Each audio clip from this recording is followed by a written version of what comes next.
ओम गम गणपते नमः. ओम गम गणपते नमः. ओम गम गणपते नमः. आज 10 जून आणि वटपौर्णिमा.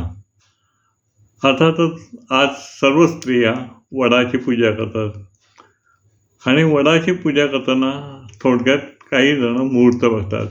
आता मुहूर्त म्हणजेच आज पौर्णिमा आहे, परंतु पौर्णिमा दुपारी 11:35 नंतर प्रारंभ होतो आणि त्यामुळे पूजेची सुरुवातसुद्धा प्रारंभसुद्धा 11:35 नंतर आहे.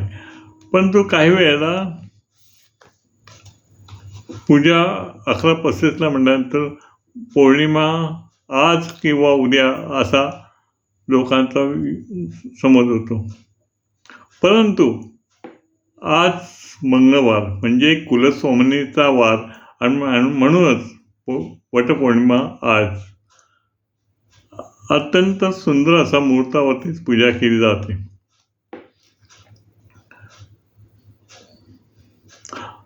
अत्यंत महत्त्व असलेला हा वटपौर्णिमेचा स्त्रियांचा सण फार महत्त्वाचा आहे. आता पूजा करताना काही स्त्रिया वडाची पूजा करतात, तर काही वडाची फांदी आणून घरी पूजा करतात. पण बहुतांश असं ऐकण्यात आलं आहे, असं म्हटलं जातं की वडाची फांदीची पूजा करणं म्हणजे वडाची पूजा करणं, घरी फांदीची पूजा करणं चुकीचं आहे. अर्थात वडाची फांदी तोडणं हे चुकीचं आहे.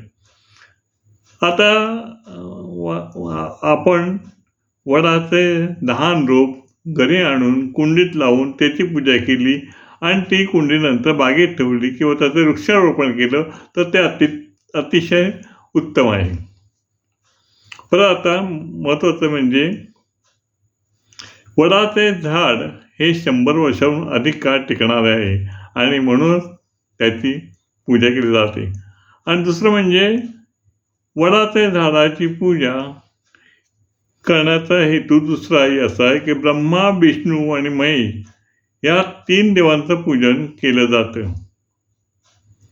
काही गोष्टी अशा आहे की तिथे आता पूजा करताना आपण नेहमी तांदळाची ओटी भरतो, तिथे गव्हाची ओटी भरायची आहे.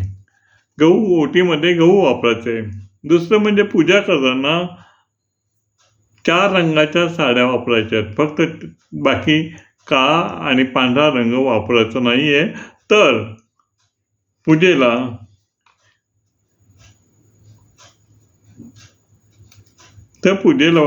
साड्या 4 रंगाच्या वापरायच्या, म्हणजे हिरवा, पिवळा, केशरी आणि ऑरेंज अशा 4 रंगाच्या साड्या वापरायच्या किंवा वांगी कलरसुद्धा चालेल असं म्हटले जाते.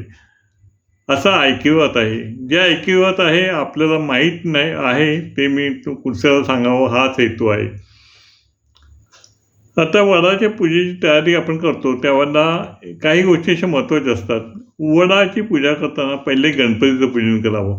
अगदी साधी गोष्ट आहे, वेड्याचे पान घ्या, त्याच्यावर सुपारी ठेवा आणि गणपती पूजन करा. हे सुद्धा तिकडे वडाच्या झाडाखाली करायचं आहे.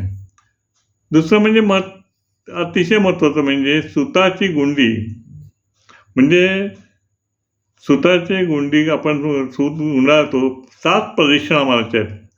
सुताची गुंडी 7 प्रदक्षिणा म्हणायच्या आहेत. बाकी सर्व विधी करायचे, पाणीवर सोडणं सगळं आहे. पण ती गुंडी पूर्ण झाल्यानंतर उरलेले सूत झाडाला अडकून ठेवायचे आहे किंवा ते कोणालाही त्याचे तोडून द्यायचे नाही. आपल्याजवळ असलेले सुताची गुंडी कोणाला द्यायची नाही आणि कोणाकडनं घ्यायची नाही, असं एक महत्त्वाचं शास्त्र आहे. आपल्या जन्मोजन्मी हा पती मिळावा म्हणून हे स्त्रिया व्रत करतात आणि त्याला आरोग्य लाभावं याकरता ते देवाचरणी प्रार्थना करतात, वडाची पूजा करतात. आता पूजा अर्चा ही सर्व माहिती आहे, पण आपल्याला कोणत्या वेळी काय पूजा करायची हे महत्त्वाचं आहे. आता वटपौर्णिमा म्हटलं की ज्येष्ठ पौर्णिमेला पूजा केली जाते. आणि यावर्षी मंगळवारी आज पूजा आहे. तर त्यानिमित्ताने 11:35ला पौर्णिमेचा प्रारंभ होतो आणि मग त्यावेळेला पूजा केली जाते. सारांश सांगण्याचा उद्देश की काही थोडी महत्त्वाची माहिती आपणाला सांगावी हा प्रयत्न माझा आहे.